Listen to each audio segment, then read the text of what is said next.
Alright, check natin kung aandar. Yun, umandar siya mga ka-timing. Number 2,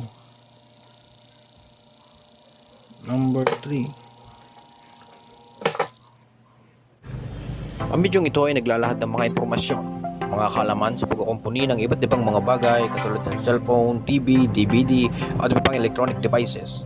Kasama na rin ang pagkukumpuni ng mga motorsiklo, engine overhaul, tune-up, changeOil, and electrical problems.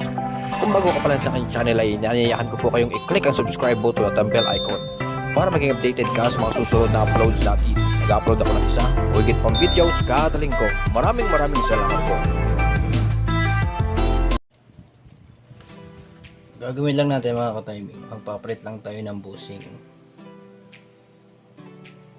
So pag mga ganito nangyari sa mga electric fan nyo, pag umuugong lang siya, so ang sakit po niya is bushing. So itong bushing na to, maluwag na to, kaya umuugong na lang siya. Tingnan nyo guys, suwabe yung ikot niya. So kabit natin.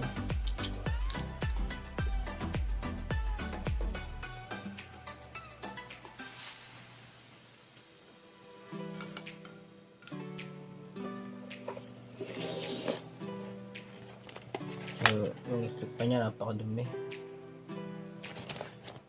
Malilinis po natin ito.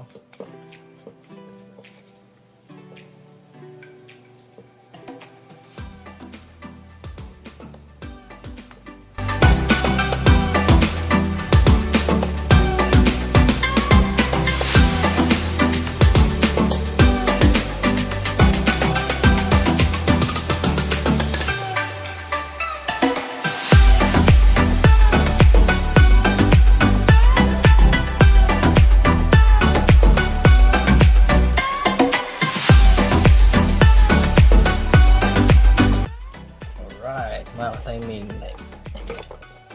ayan, naikasa na natin. So ang gagawin na lang natin ay sasaksak.